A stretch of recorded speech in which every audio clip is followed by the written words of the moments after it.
une héroïne. Après 70 jours de cure thermale, Charlotte s'ennuyait. Elle se sentait de plus en plus à son aise dans les habits de victime. Au fond, elle n'avait rien fait de mal. Elle avait été sincère. Elle méritait plus d'éloges que de critiques. Elle avait agi conformément à ses valeurs et avait toutes les raisons d'en être fière. Bien sûr, elle se montrerait plus méfiante à l'avenir, mais un tel événement n'avait plus aucune chance de se reproduire. On frappa à sa porte. C'était Agathe, qu'elle n'avait pas revue depuis longtemps. « Bonjour Charlotte, je peux entrer ?»« Oui, bien sûr Agathe, faites donc. »« Voilà, je serai brève.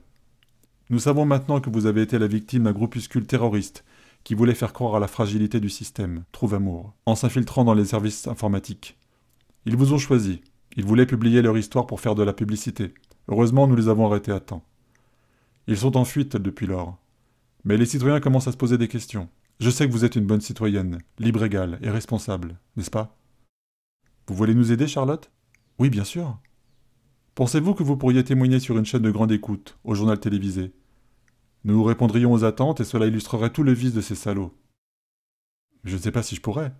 Ne vous inquiétez pas, il suffira de répondre sincèrement aux questions du journaliste. Ce ne sera pas en direct, mais enregistré, pour ne pas vous mettre trop de pression. Bien, si c'est ce qu'il faut faire... Oui, c'est tout un pays qui vous remerciera. Nous allons transformer cette épreuve en un formidable élan collectif, d'accord? D'accord, je le ferai. Charlotte partit le lendemain. Elle fut accueillie chaleureusement par le présentateur vedette des journaux télévisés. Après l'avoir coiffée et maquillée, on l'installa sous les projecteurs dans un décor bleu et gris. L'interview ne dura qu'un quart d'heure. Agathe était sur le plateau et l'encourageait de ses sourires. Elle parla de son aventure et de sa tristesse, la gorge nouée. En l'écoutant, on avait le cœur serré devant le chagrin sincère de son amour trahi. Après l'interview, Agathe la prit dans ses bras. Elle mesurait par avance ce que ressentiraient les spectateurs devant ce témoignage poignant. En effet, une émotion sincère traversa le pays ce soir-là. Les plus sensibles y laissèrent quelques larmes. Les couples se resserrèrent comme pour protéger l'amour réel qui existait entre eux. Les célibataires s'imaginaient à sa place dans ce drame et bénissaient intérieurement le ciel que ce malheur ne leur fût pas arrivé. Le ministère du Bonheur consulta les statistiques et se réjouit du haut taux de confiance dans les structures de l'État et de leurs dirigeants. Un communiqué officiel suivit ce témoignage, précisant que cet épisode avait donné lieu à une refonte des systèmes de sécurité et des méthodes de recrutement. Rien de tel ne pourrait jamais se reproduire. Désormais, la sécurité intérieure serait partie prenante pour tous les recrutements du ministère. En définitive, ce qui aurait pu être une affaire dramatique devenait un formidable moyen de lutte contre les opposants. À la suite de l'émotion suscitée par cet événement, des voix se firent entendre parmi les politiciens pour voter une loi plus contraignante contre l'évocation des fausses informations publiées sur les réseaux sociaux. En effet, il n'était selon eux pas suffisant d'éliminer les fausses informations. Il fallait empêcher de les évoquer par d'autres moyens, car ce faisant, elles pouvaient tout de même prendre de l'ampleur et se répandre. Une fausse information, qualifiée comme telle par les autorités, devait totalement disparaître.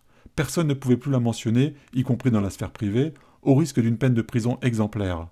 Par ailleurs, l'usage des réseaux sociaux demeurait réservé aux citoyens ayant prouvé leur identité auprès du ministère. La loi entra en vigueur avec l'approbation d'un peuple soulagé d'avoir mis en échec des ennemis. Pour Charlotte, cette soudaine célébrité était parfois étouffante. Mais elle était traitée avec bienveillance, comme une héroïne malheureuse. Selon elle, ce n'était pas pleinement justifié car elle s'était surtout sentie humiliée par cette expérience. Mais chacun lui faisait comprendre qu'elle avait contribué à rendre la société plus sûre et meilleure, ce qui était sans doute le plus beau compliment qu'on put lui faire. Elle fut décorée de l'ordre du mérite commun et reçut une rente annuelle pour acte de loyauté envers la société. Un soir, en rentrant chez elle, elle fut même longuement applaudie par les voyageurs du métro.